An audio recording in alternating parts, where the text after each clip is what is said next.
Hello and most welcome to 1790. We will continue the article Kripke on Wittgenstein on rules. We left off at page 482.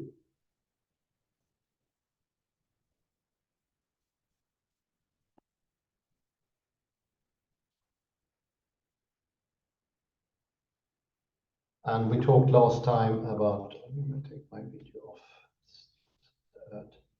We talked last time about Kripke want to sneak in between the pure materialists' idea of meaning as being hidden in the objects, in the matter, in people's minds, and so on.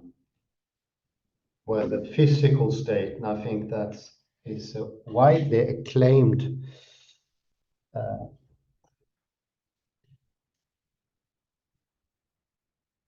yes.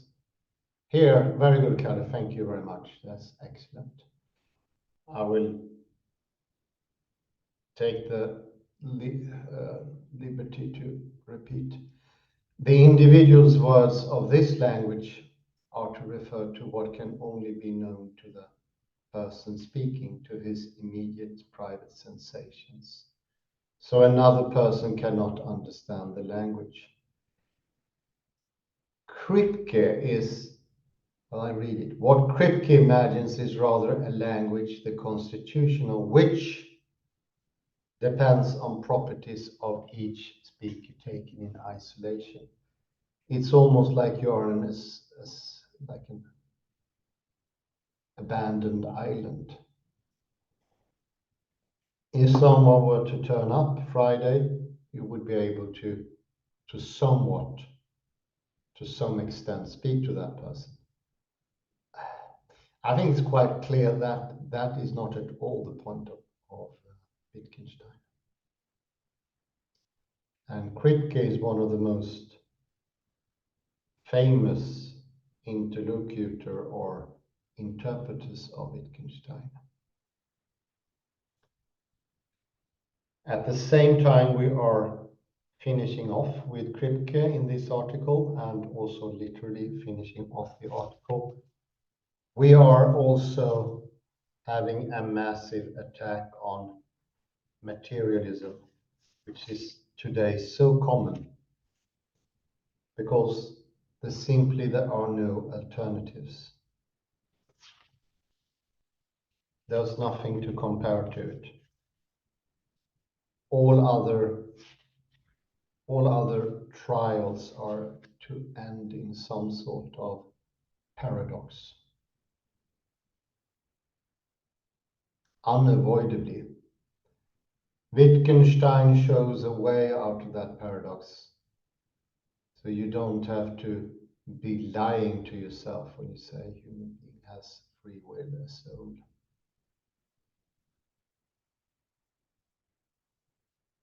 And as I said yesterday, it was incredibly obvious for the audience at class, 30 people, when the professor said, a physical state of the mind can possibly in the future be discerned by putting sensors on the head or something similar. So the response on a certain oration or a speech can be measured directly through the brain. That is not an odd view. It's shared by everyone. And I would say it's shared by everyone no matter what your inclination is. Doesn't matter if you're new ageist or a church leader. You simply don't have any options.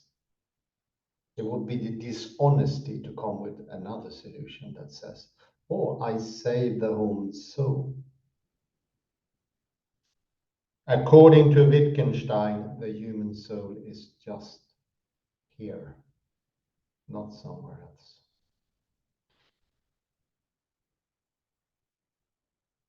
Meaning is not something that can be captured by empiricism or epistemology, not even by these rules, the private rules that Kripke is hinting to. Well, we start now. I see that was quite a much more pages than I thought. See how far we get today. And we are at the second paragraph on page 482. Now, an objection might be raised broadly to the use of assertability conditions at all.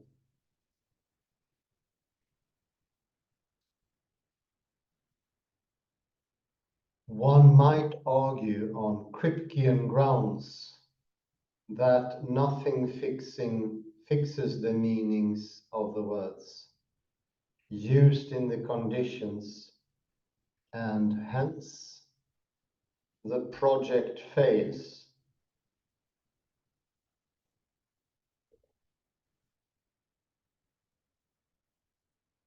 This objection mistakes the nature of Kripke's solution.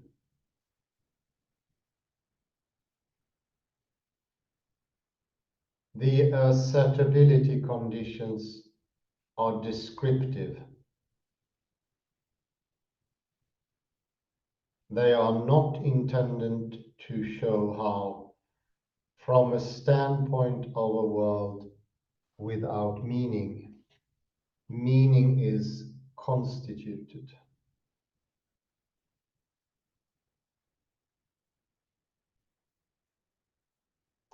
That task was scrapped as a result of Kripke's challenge.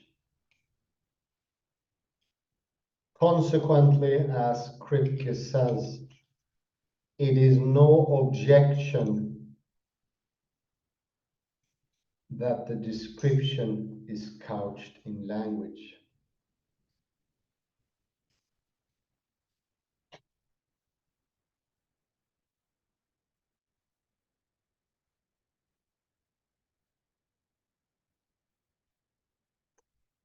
However, if we accept this characterization of assertability conditions as merely descriptive conditions in the formulation of which we may take language for granted, then a different problem arises.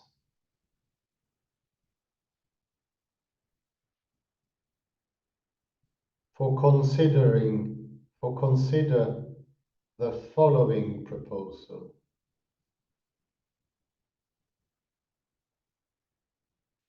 Star.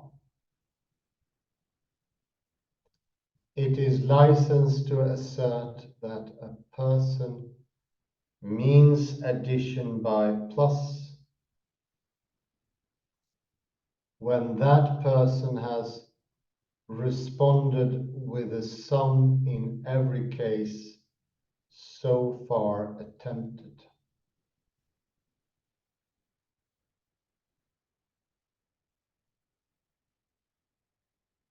As a description of our practices, star is roughly correct. That is correct up to the room needed for ascription of error and the like.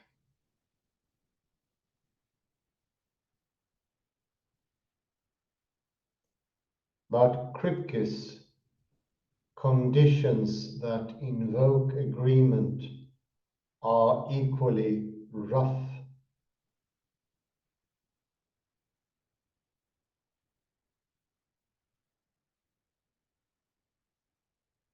Whatever level of precision in describing exceptions, the greater importance of simple cases and so on. That is to be attained by amplifying Kripke's conditions, can be attained here as well.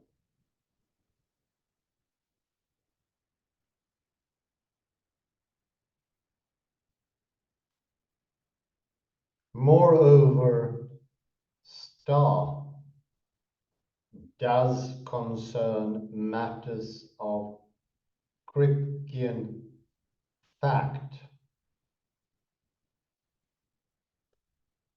Kripke would not claim that there is no fact as to what numbers sum to what.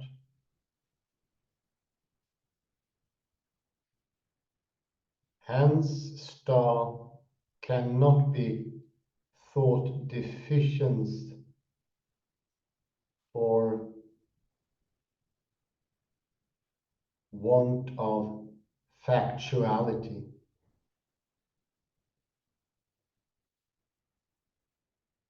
Despite all of this, Kripke cannot accept star, for it is tied to the individual in isolation.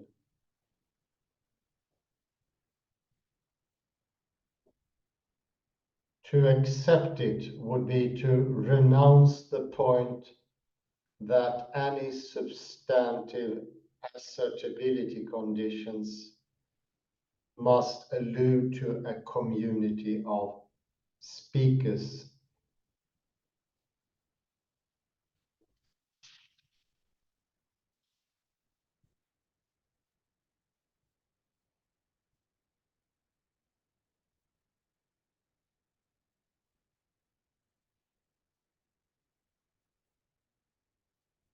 Of course, an individual cannot judge that he fulfills the condition for license ascription given by star in any better sense than that it appears to him that he fulfills it.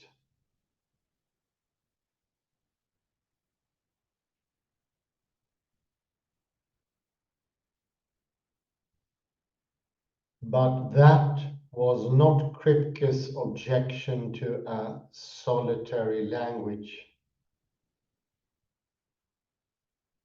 That would, after all, apply to any conditions, communal or solitary.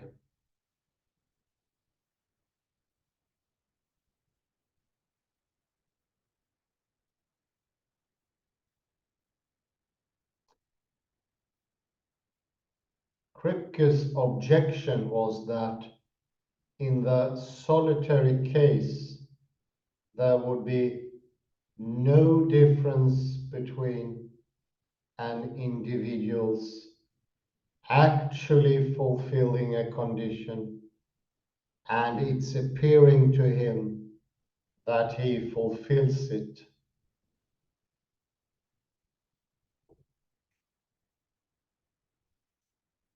Clearly, however, with respect to star, there is a difference.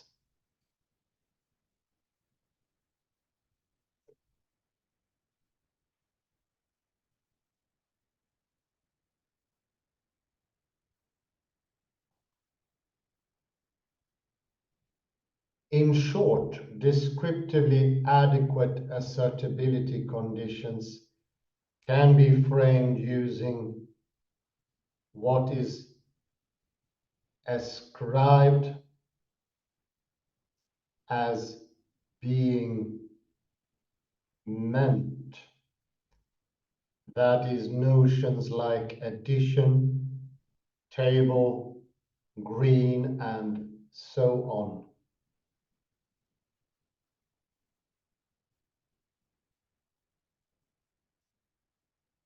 Such conditions invoke neither a community nor agreement.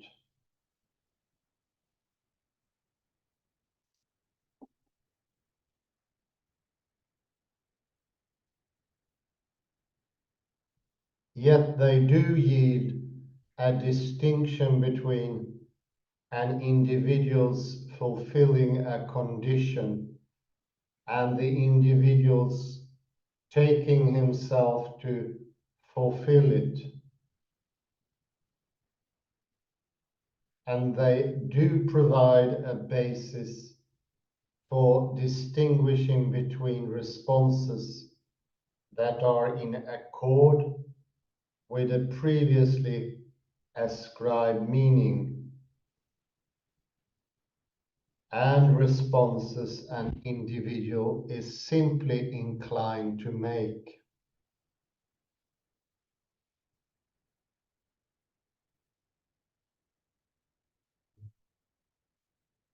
Thus, Kripke's central claim that his solution shows how public language is possible, but solitary language is not, collapses.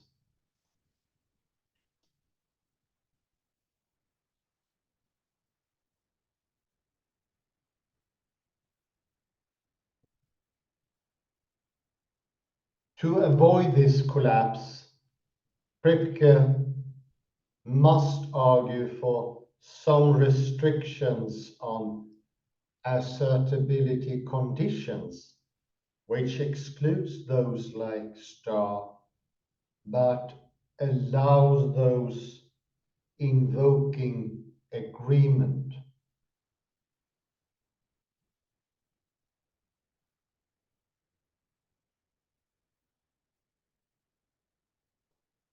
Such restriction could be grounded only by putting a burden on conditions beyond that of descriptive adequacy.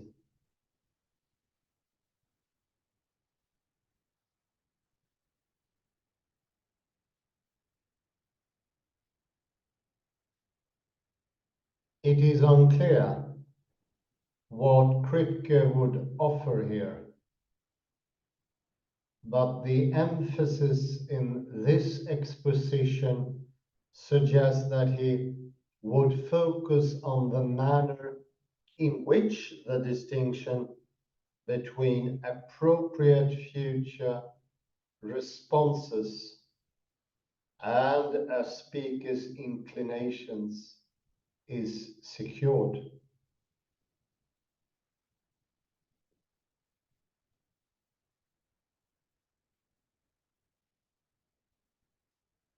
If we are to apply conditions like star for that end, we must make full use of our grasp of addition, table, and so on. We thus rely on our knowledge of the correct continuations according to various rules.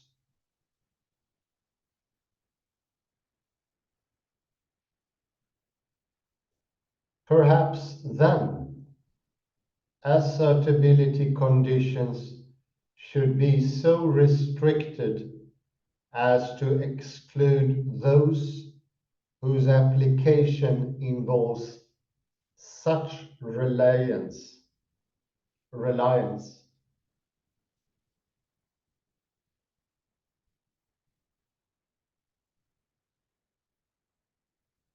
The problem, however, is that such a restriction seems to rule out too much.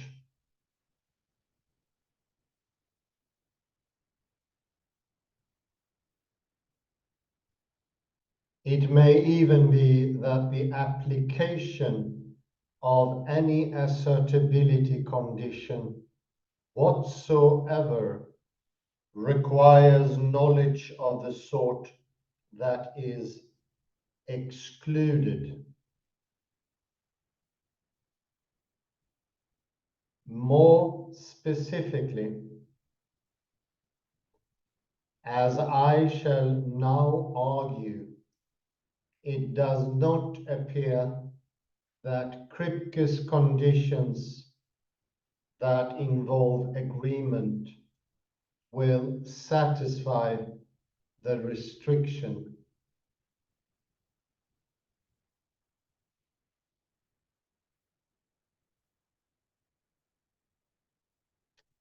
The notion of agreement rests on the notion of sameness of response.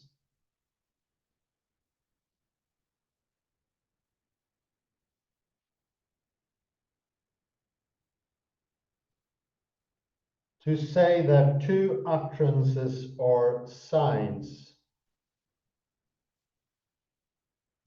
are the same response to a question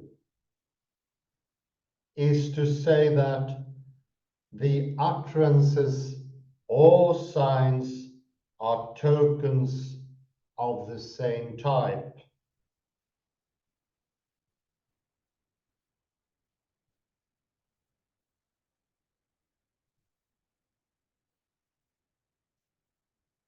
We cannot identify or differentiate responses except by invoking the relation of token to type.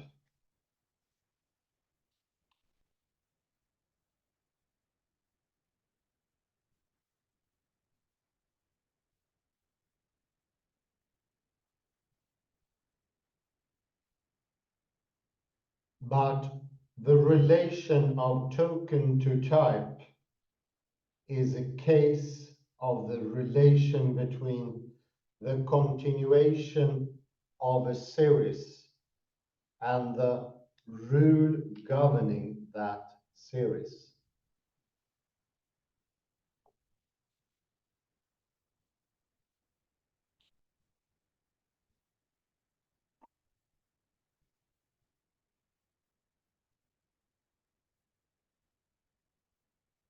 To apply a condition that invokes sameness of response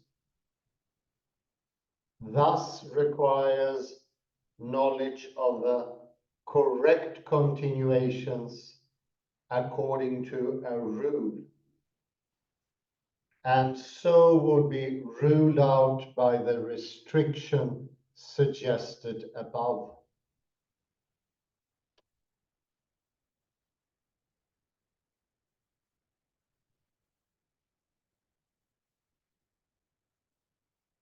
Hence, the notion of agreement allowed by the restriction is extremely limited. At best, it can draw on actual face-to-face occasions of acquiescence of person to each other.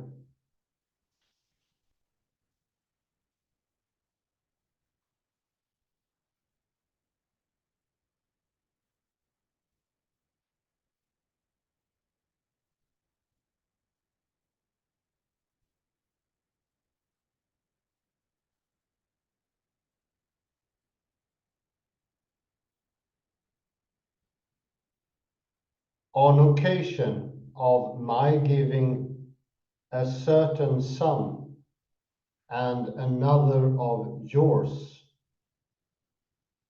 cannot be taken to be relevant to each other, nor can one occasion of acquiescence be linked with another, since that would invoke the sameness of what the acquiescence is acquiescence to.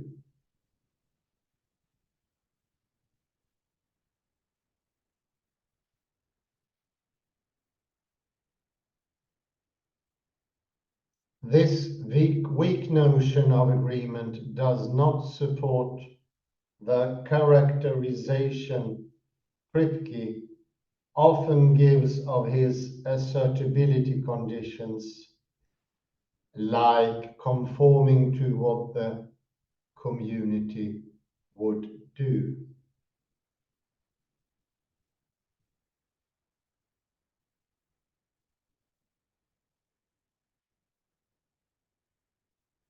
Indeed, all subjunctive conditionals would seem ruled out.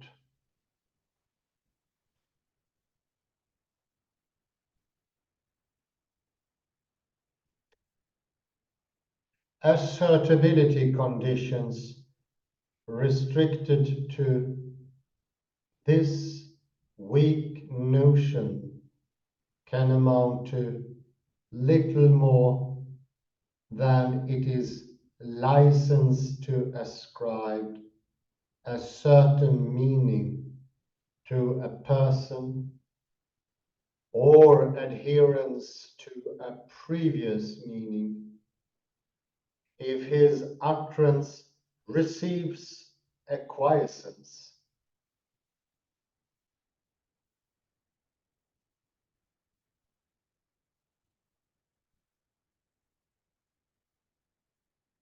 It is hard to imagine any conditions of this sort that would be correct descriptions of our practices.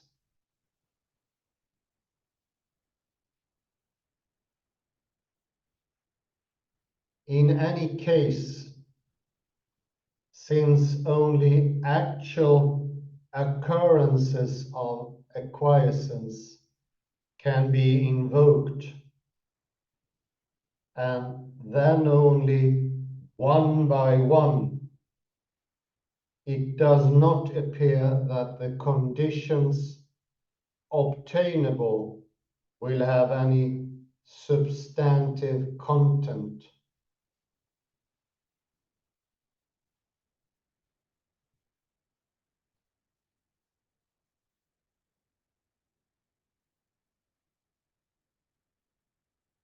In sum, to save his claim, Kripke must provide a constraint on assertability conditions which rules out those like star.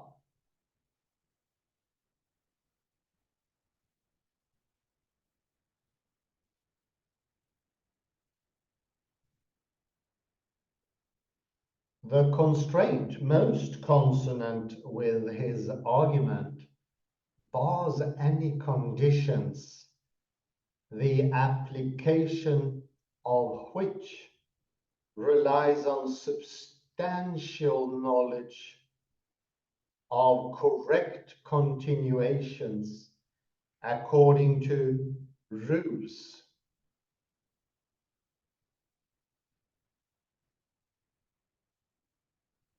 But then the constraint also bars use of the notion of sameness of response.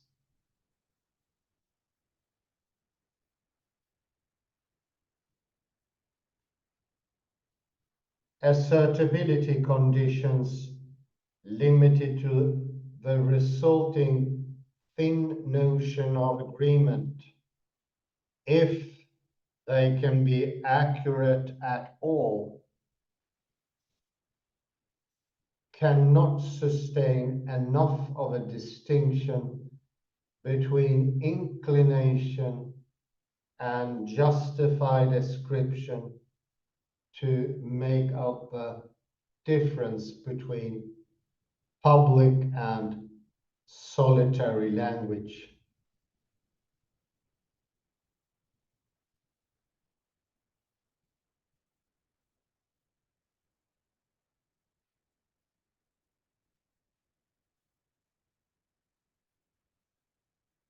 I've argued that Kripke's solution founders as a result of its need to disallow assertability conditions that would be perfectly respectable in a purely descriptive context.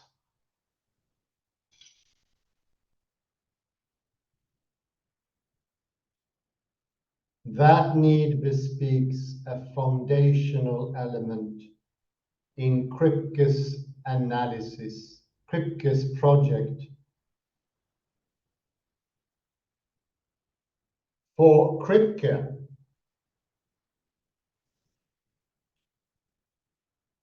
agreement among speakers is, in some sense, to ground ascriptions of meaning or adherence to a rule. Wittgenstein, however, puts no such onus on agreement.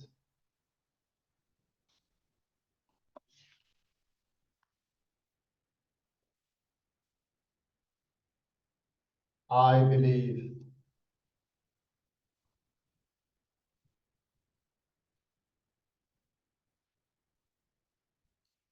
agreement is exhibited in rule following, but does not ground it.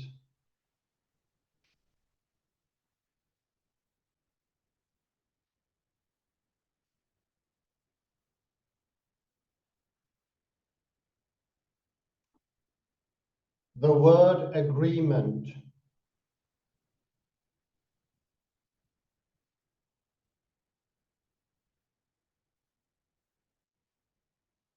and the word rule are related to one another. They are cousins. If I teach the use of one word, he learns the use of the other with it.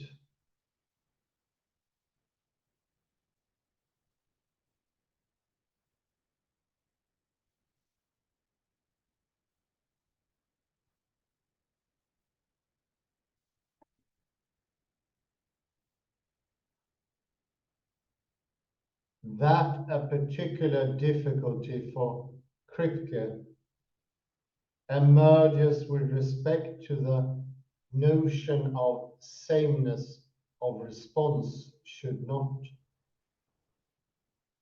then be surprising.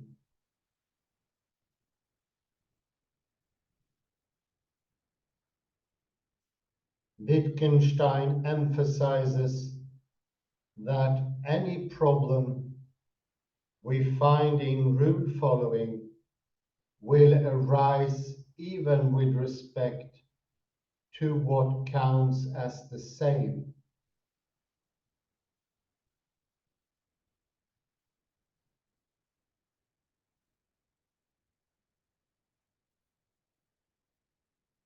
If you have to have an intuition in order to develop the series 1, 2, 3, 4, then you must also have one to develop 2, 2, 2.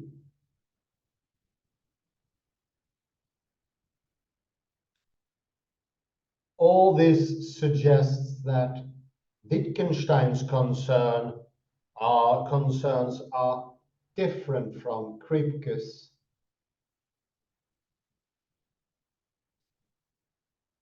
To begin to clarify them, it is helpful to return to the passage with which Wittgenstein begins his treatment of rule following.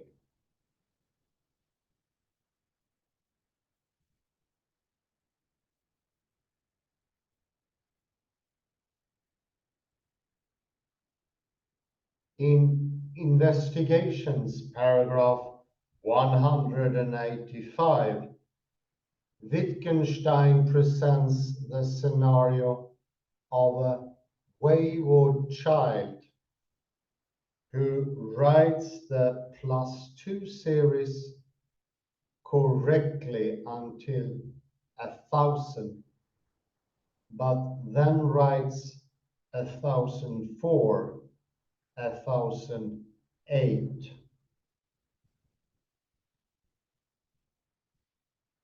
And who is resistant to correction.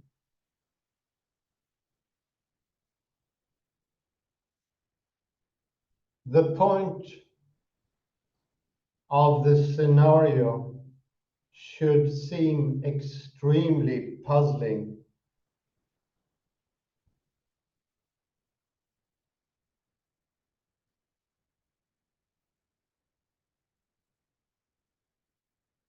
Many commentators, including Kripke, take Wittgenstein to be using the scenario to argue that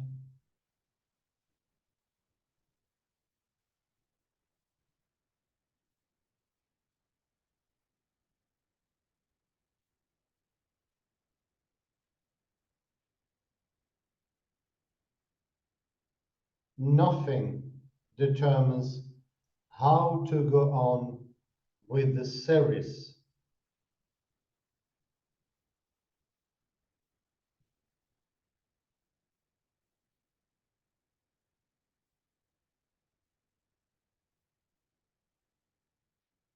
Yet the scenario doesn't show anything like that.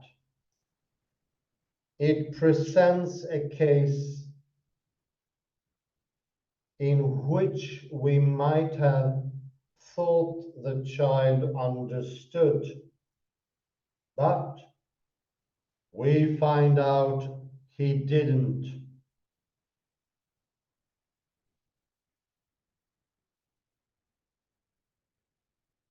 The child's resistance to correction is bizarre, but if we cannot get him to see what we mean by going on the same way,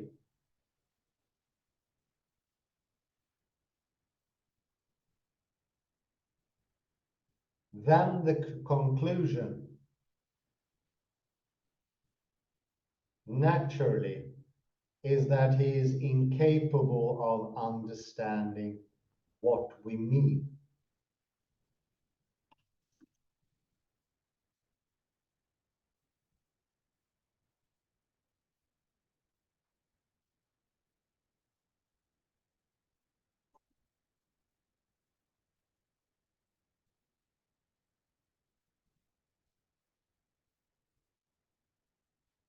To be sure, nothing forces him to continue that way. Nonetheless,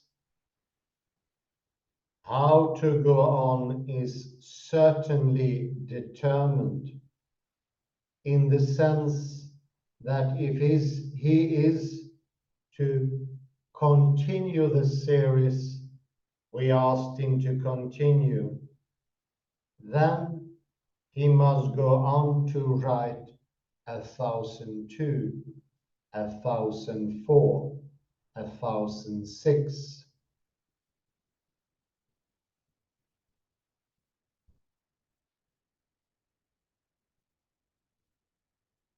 Such a response is just plain sense. Thus, it hardly seems that any issue is raised by the scenario. I suspect, though, that it is introduced in order to provoke a further response.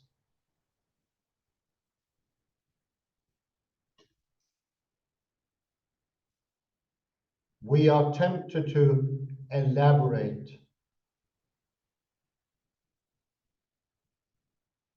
Now, of course, there always is a question whether someone understands, since all a person can do is exhibit a finite amount of behavior. And all I can do in trying to instruct is to exhibit a finite amount of behavior myself.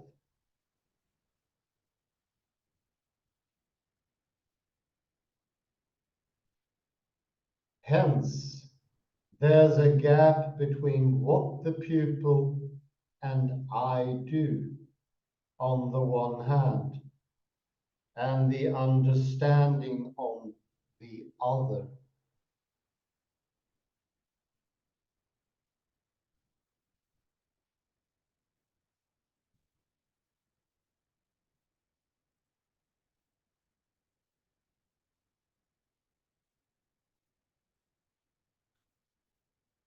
This elaboration can seem ineluctable.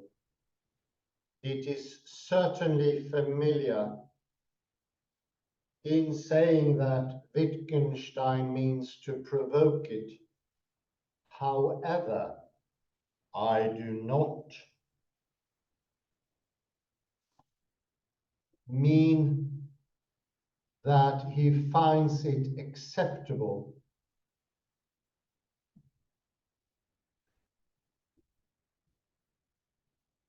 In fact, I believe he wishes to depict it as the first and fatal misstep, the decisive move in the conjuring trick. Consider how it begins. Of course, there's always a question as to whether someone understands.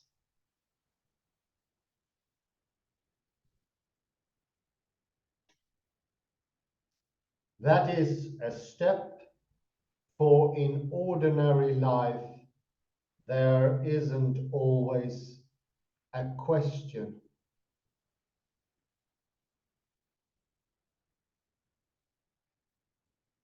Most often, there's no question about it.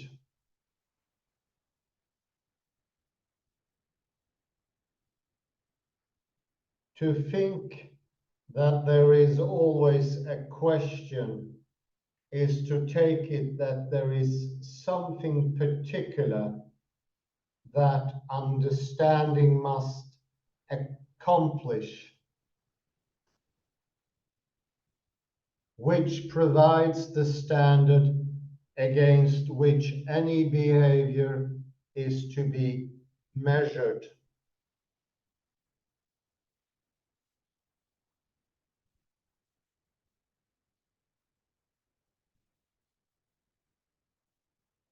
That is, the scenario elicits the following. We give a rule, some examples of its application, and perhaps some further explanations.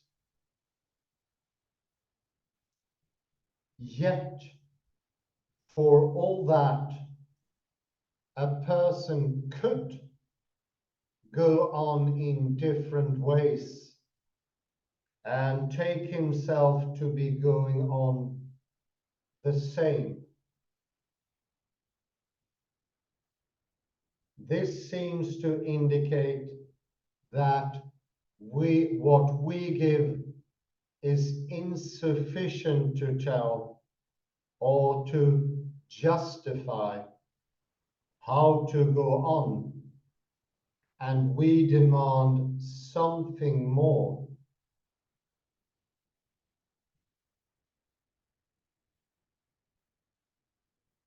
The demand is not for that which is in fact succeeds in showing a person in particular circumstances how to go on. It is rather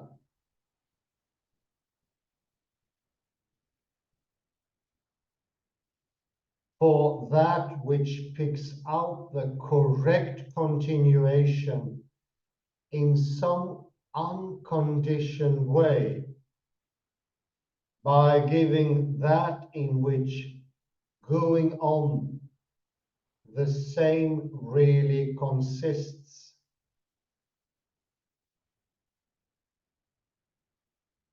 It is this demand that Wittgenstein wishes to attack.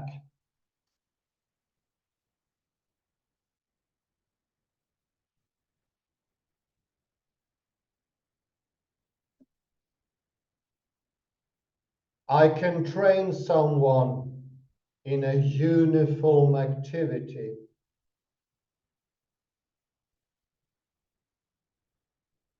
Now I ask myself, what is it that I want him to do then? The answer is, he is always to go on as I have shown him. And what do I really mean by? He is always to go on that way.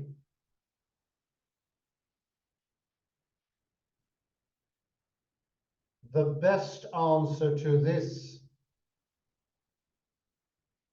that I can give myself is an example like the one I have just given.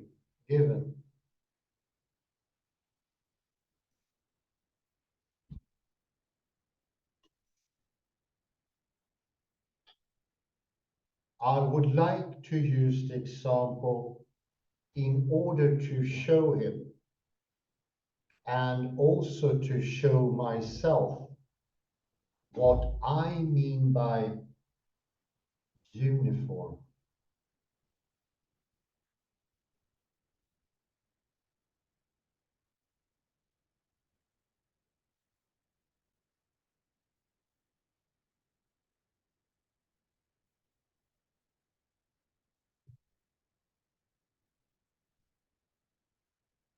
By best answer, Wittgenstein does not mean for the mere.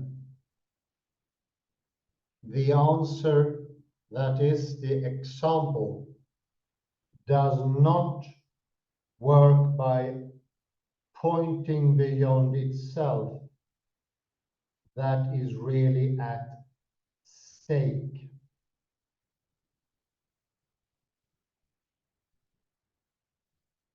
It is simply the answer to the question of what is really meant, for it works as an answer.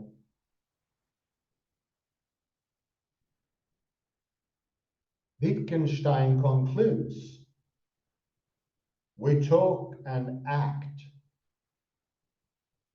That is already presupposed in everything that I am saying.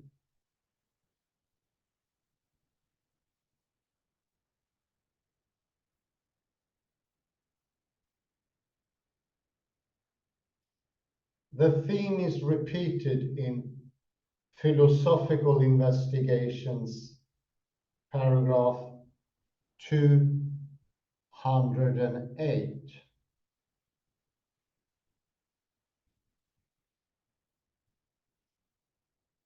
Some of Wittgenstein's remarks, like that just cited, are exhortations.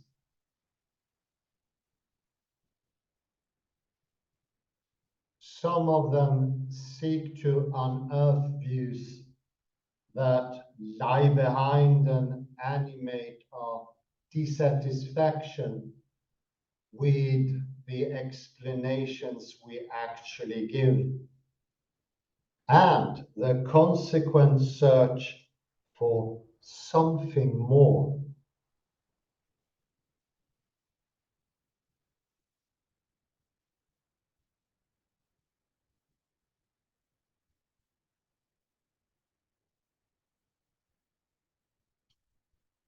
Prominent among these views, is a view of justification as reaching through logical space, as having to settle any conceivable doubt, and as thus removed from actual doubts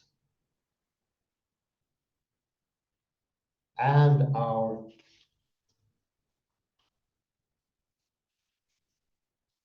practices of settling them. Such views are what Wittgenstein would call pictures.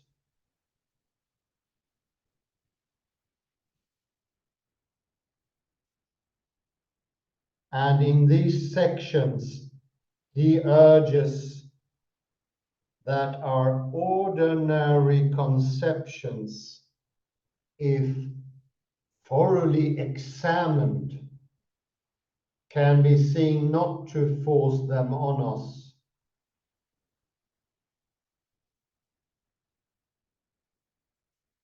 the intended effect is to break the hold of the demand for that in which going on the same consists, and of the feeling that if it is not satisfied, then how we go on is ungrounded. And this excellent paragraph is a good time to end before my tongue give up. Ungrounded is the last word,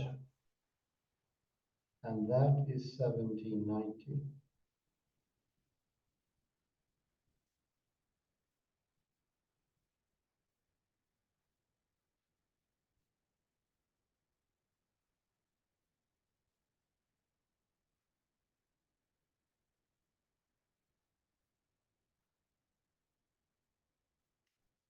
Ungrounded. Let's keep this.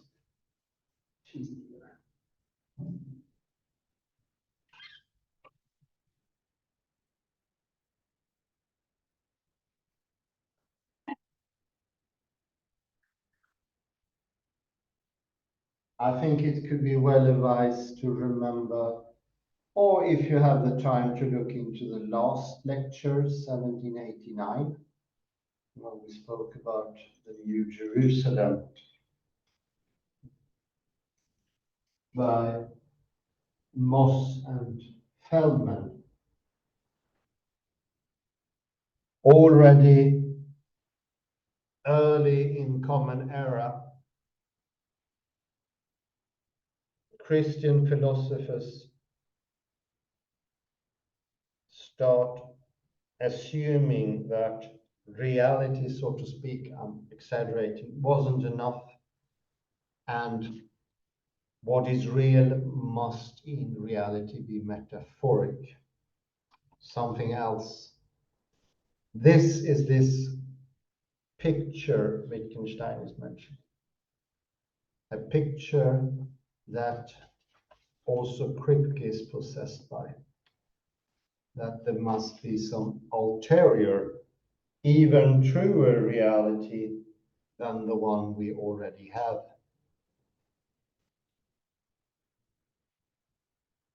Hence, the idea of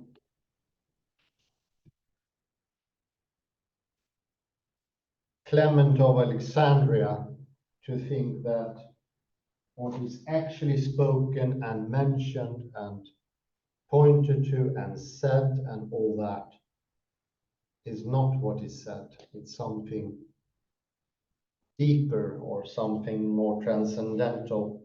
The real saying is not in the words. This is a peculiar way of using metaphor. I wouldn't even call it metaphor. Wittgenstein is more to the point.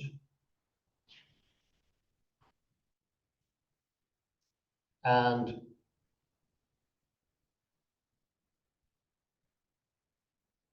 can start with, as a quote on top of the page here, such views are what Wittgenstein would call pictures. He mentioned those before. And in these sections, he urges that our ordinary conceptions, if thoroughly examined, can be seen not to force them on us. The picture that we must look for an ulterior reason for everything, an original. So the metaphor in the case of Clement, the unspeakable transcendental gold and jewelry, that's the more true reality. That necessity is not in language itself. That picture is not in language. This is something that Clement personally brought in. And so did Kripke.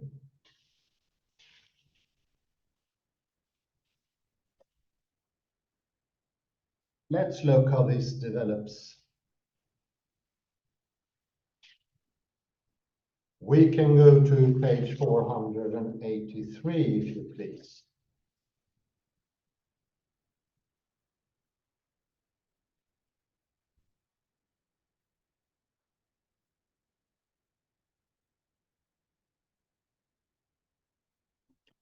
And this is very understandable. It's the last paragraph on page 483. The notion of agreement rests on the notion of sameness of response.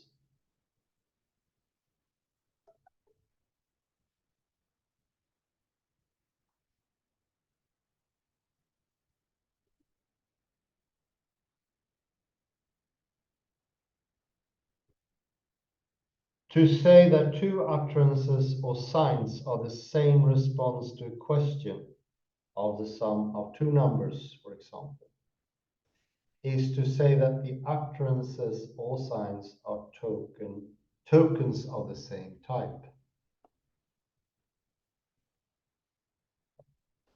We cannot identify or differentiate responses except by invoking the relation of token to type.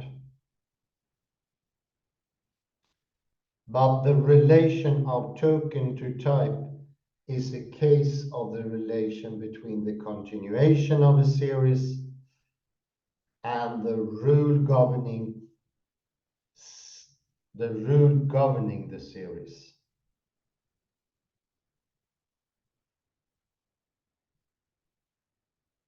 And it's not hard to understand how Kripke got in this way, because sameness of use is often, very often I would say, often enforced on us in philosophical investigations. It is used as examples, not of how it really is, but it is supposed to loosen up the fixation of, for instance, sign to sign signified. That does not, however, mean that there is a transcendental or general rule, which is use or communality. He's just pointing to that is definitely a factor. And think now of Carlo Rovelli's quantum relation. That is a factor. Agreement.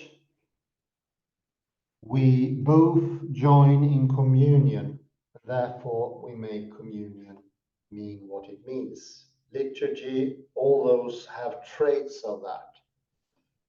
But they have other traits as well. There's much more.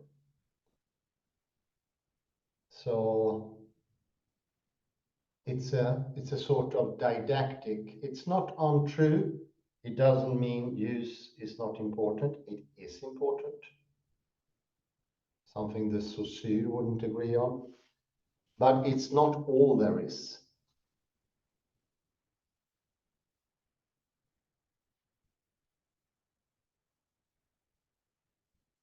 But it's very important. And as you can see, the example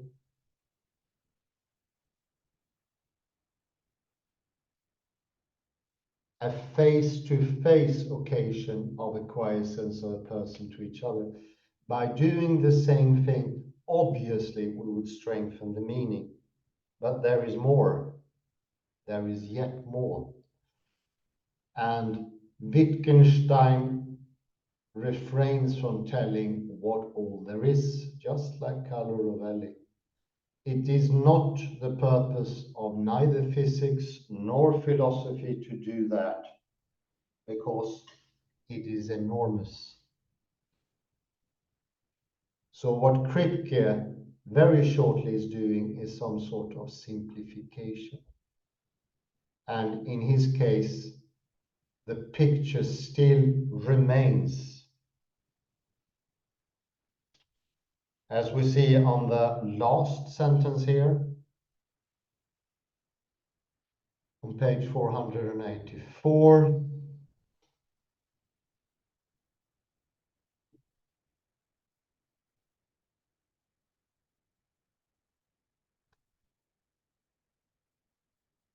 for Kripke, agreement among speakers is, in some sense, to ground ascriptions of meaning or adherence to a rule. Wittgenstein, however, puts no such onus on agreement. And listen here, fellows. This is absolutely brilliant. Should be put in stone or carved in stone. Agreement is exhibited in rule following, but does not ground it. This is from Philosophical Investigations 224. The word agreement and the word rule are related to one another. They are cousins. If I teach anyone the use of one word, he learns the use of the other with it. There is a family resemblance, not identity. So rule doesn't come out of agreement, and agreement doesn't come out of rule.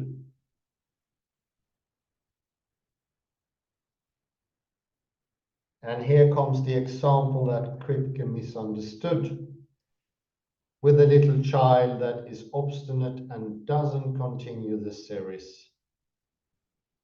In later down, we see in Investigations 185, Wittgenstein presents the scenario of a wayward child who writes the +2 series correctly until 1000, but then writes 1004 and 1008.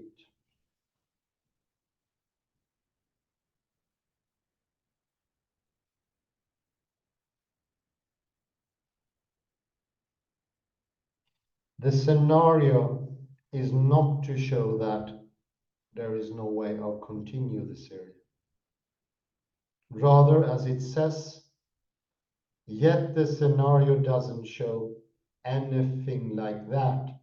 It presents a case in which we might have thought the child understood, but we find out he didn't.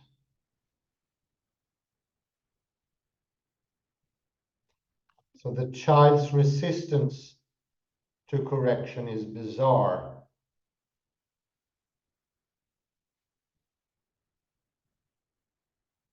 There is nothing further down. To be sure, nothing forces him to continue that way, but determined he goes on.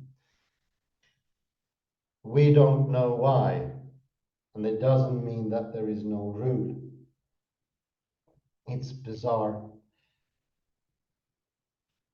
If I'm allowed, I would say two cases could be there could be a rule and the child could simply be bizarre or wrong.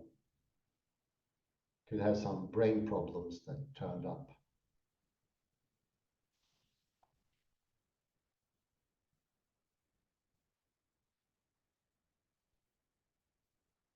We can, however,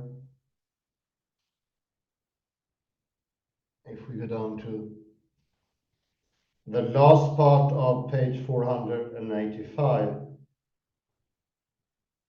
in saying that Wittgenstein means to provoke it, however, I do not mean that he finds it acceptable.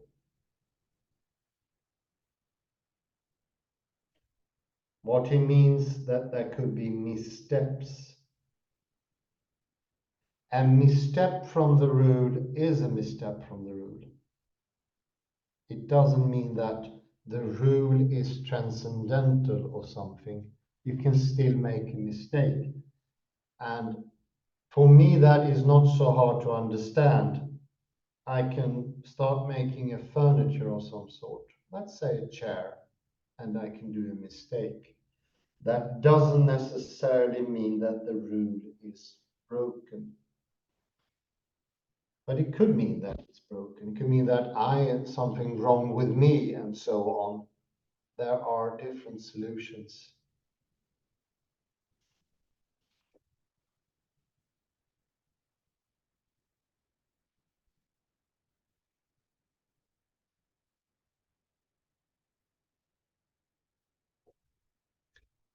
There is another quote here further down. That's a quote from Wittgenstein. I can train someone in uniform activity. Now I ask myself, what is it that I want him to do then? The answer is, he is always to go on as I have shown him. Then what do I really mean by he is always to go on in that way? The best answer to this is that I can give myself is an example like the one I've just given. I would use this example in order to show him and also to show myself what I mean by uniform.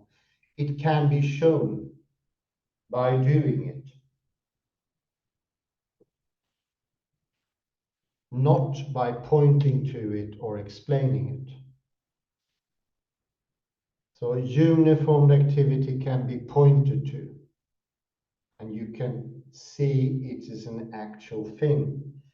Compare that to the liturgy, where people used to be sharing a communal activity by doing it, only by doing it, not just thinking it, not just wishing it, but also, and this is important, also doing it.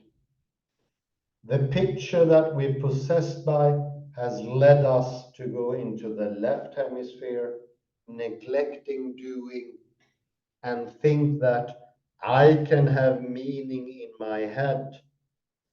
And then you say that use is a rule, not something that you actually do. No, the point from Wittgenstein, to cut it very short, is that the rule and the doing is the same thing. They are not parted.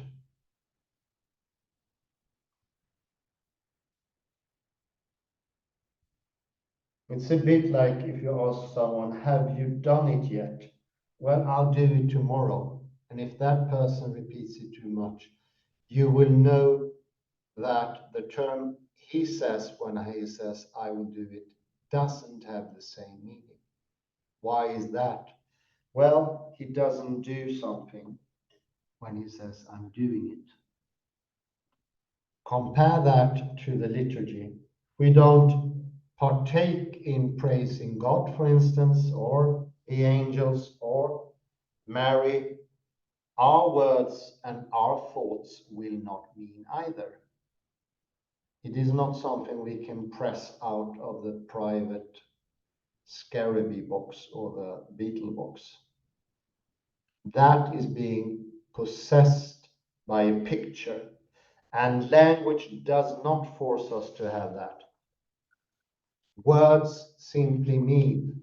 We do not have to go any further. It's a healing process. Kripke started the healing process, but he stopped short on coming to the solution. And of course, Clement would have made good use of that as well, realizing what is written in the revelation is meant by the revelation, nothing else that he invents. You see another problem here. It becomes you invent something for yourself. Solo scriptura is an invention of one person, not what is original. It will always be there because you go away from the uniform activity, for instance. And Galli Rovelli, don't forget, and many, many other things. Too many, all to be pointed out, a myriad of them. Myriad. We human beings, so to speak, have come to the earth to live in it, not to misuse language and say, oh, my name is Kripke and I can explain the world. It doesn't mean anything to say that. Professor Kalle or Dr. Kalle Lundahl, please come and join. Thank you. Since you mentioned sola scriptura, let us return to these arguments. And it's appropriate since Kripke mentions, or rather, this is Goldfarb's term, solitary language. So, sola scriptura, solitary language, they go hand in hand. Or rather, private language in Wittgenstein's terminology. So what is the difference between, say, Kripke and Wittgenstein to the question of the beetle in the box? In the beetle box, you have a beetle in the box, and there is a group of people, everybody has a beetle in a box, and everybody is asked to describe the beetle, and nobody can describe it appropriately because it's difficult to describe a beetle or anything for that matter. Let's say that you have a Bible there instead. So let's say, what is the difference, say, between Kripke and Wittgenstein, how they would understand the problem? So Wittgenstein would say that it's impossible, this private language is nonsense, you only doing a solitary speech for yourself that doesn't have any purpose. While Kripke would say that, well, it is a word that is limited. Yes, exactly. So there is no, let's say, a perfect Bible somewhere in the Platonic word that he would be describing. It's not his fault that he cannot describe the Bible, but it's the word's fault, or the Platonic word's fault, that his words cannot really reach out to the people. And he would also attribute this to the malfunction of the brain, or Hans, how would you describe the difference between Kripke and Wittgenstein describing the, let's say that you have the Bible in the box instead. Yeah, it's an excellent example, and I am exaggerating now, and I'm I'm taking the liberty to speak in the voice of Wittgenstein, and answering your question would make me, wow, guilty of being wrong. But I think I will still answer it, and I will put in a brasklapp, as we say in Swedish, that I could be wrong, because it's a very difficult question. A bit exaggerated, it would say, what says in the Bible is what is said in the Bible. Do not make up other things, so to speak, or other explanations. You think, if you're Kripke, I'm exaggerating now too, Kripke is rather good at understanding Wittgenstein, but he didn't go the whole way. But if you're someone, you will say, this particular part of the Bible, I will start questioning because of different reasons. Let's just think about it. There could be a billion reasons, a myriad, semantics, history, and that, and that, and that, a billion. There's no end to it. And you're also suggesting somehow it got wrong, which is in itself is a gravity. So you see how this can happen. What it says in the Bible, what it Yes, says in the so Bible is what it says. That's it. No for the sake further of exercise, explanation. I think Kripke, or this, we can call this Bible interpreter Johns, call him Johns. Johns, to criticize him, he could be on the false perception that what ends in the Bible as a scripture, as words, has a limited number of rules to it. And for instance, it could be a problem with copying, it could be a problem with mishearing. No, there are a million things that sort of could be called the true meaning of the Bible. That is the first example that Wittgenstein gives in philosophical investigation. Not, of course, put in these terms, to sort of soften the idea up. But in the end, it would mean take the words as they are. They are not wrong. in other words, we could say that Kripke is like Luther.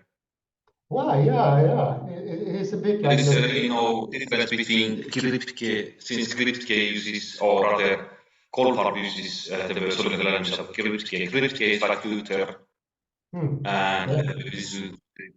yeah. But Wittgenstein that is not possible because it would be nonsense. Yeah. Because it's about one person making his own. Let's say the person who has the strongest voice wins. Like Luther, he had the strongest and most powerful voice. His voice won, but it still is not correct. It's still not correct because he breaks the rule of Wittgenstein. It's not possible to make your own private language. It doesn't, because it's taken in isolation. It's You cannot taken take. in isolation and it's not possible. And I think that's proven by history very clearly. When this sola scriptura, not only Luther, but Calvin and the Reformists, what happened later on? Well, because everything was private, everything had a misunderstanding about meaning and didn't make sense. Therefore, the next person came and had a new meaning, and the next person came and had a new meaning, and the next person came and had a new meaning. He or she thought. In the end, she's turned up. So what happened to this process? I'm simplifying now. Sola Scriptura. Well, it ended up in, I think, about 30,000 different varieties. 30,000 at least. Mm-hmm. 30,000. And the ones that were criticizing was Catholicism. It's still one, more or less, I think. Let's accelerate, it's one. 30,000. It goes to show that not each and one had a private had their meaning. If they would have had their meaning, it would have lingered on in a stronger fashion. No, because the next one didn't understand what that person was saying, literally. Maybe they didn't say that, but that is what happened. So Wittgenstein can be used to explain that tendency. 30,000. It's a pretty strong proof.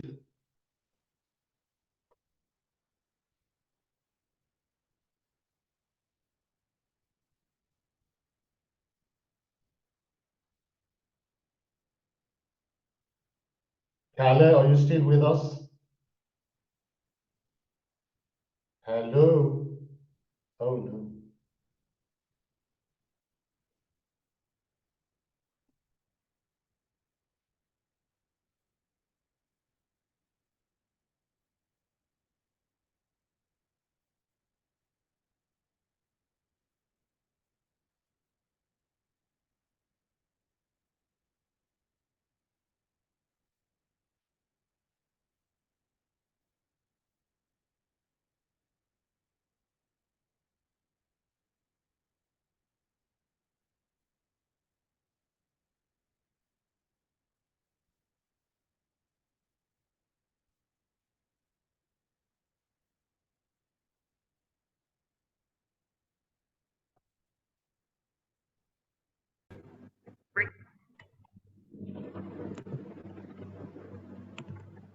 I paused there for a while. I don't know if you heard the last bit of my comment, Kalle.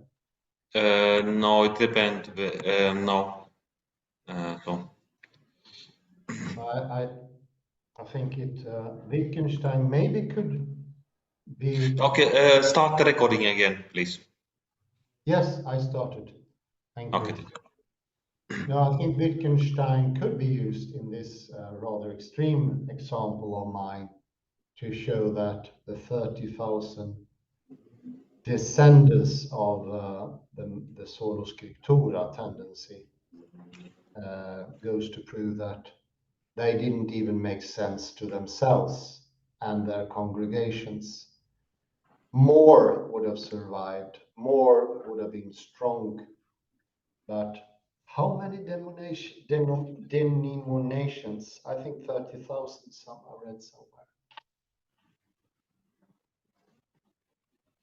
And I would say that also holds for academia today. When I studied linguistics, we had Chomsky, but then there were all the varieties of Chomsky's. And I don't think that's healthy. I don't think it means that everybody wants to build their own branch or they want to personalize their view on linguistics. No, they didn't understand what they were saying themselves. They are possessed by a picture.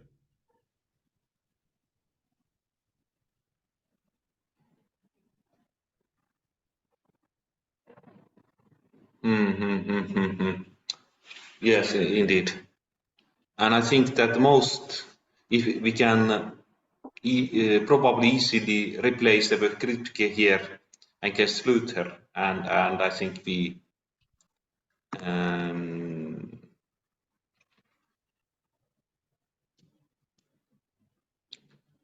Yeah, we can replace him with Luther or Calvin, Jean Calvin, somebody like that also. They're all possessed by this picture. But Wittgenstein have the good news. There is nothing in language where the picture is hidden. It's not in the language. There's nothing wrong with language. It doesn't need to have further explanations. If I say the New Jerusalem is full of gold and jewels, it is full of gold and jewels, not something else. absolutely, absolutely. It's not. Yes, that's the tendency also of Luther. No, he's not completely. He's still quite literal-minded. He also accepts that the wine is the blood of Christ, but then his followers go the whole way and say it is metaphoric. Yeah. So he was still, to a certain degree, in the old way, and that is, it's really wine or blood. Excuse me, blood. Yeah, it happened later when everything got into 30,000, it went more and more extreme. And when I went to confirmation class, walking on water and turning 7 fishes or 1 bread or 2 breads into a myriad of breads, that was metaphorically. Metaphorically for what? This is not how we use the word metaphor. Metaphor has a proper use, not that. So what they're saying is nonsense. Doesn't mean anything.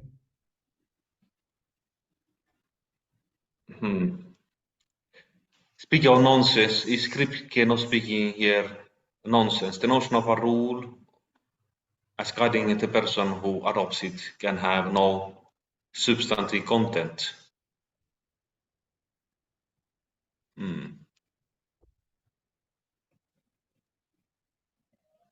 Yeah. The rule and the doing is the same thing. I like that one. It's something to sort of savor. They are cousins, but they don't share identity. I have cousins, second cousins, or cousins that are married in. But there is family still. There's a family agreement. What do you say, Kalle? Maybe we should. And yeah, it was exciting, and there were many things that we could discuss, but I think we should perhaps end there and have it in the conclusion next time instead. Okay, very nice. Thank you very much, Kalle Lundahl, for participating. Thank you, everyone, for listening and viewing in. Have a very nice morning, afternoon, evening, or night, wherever you are. Bye bye for now.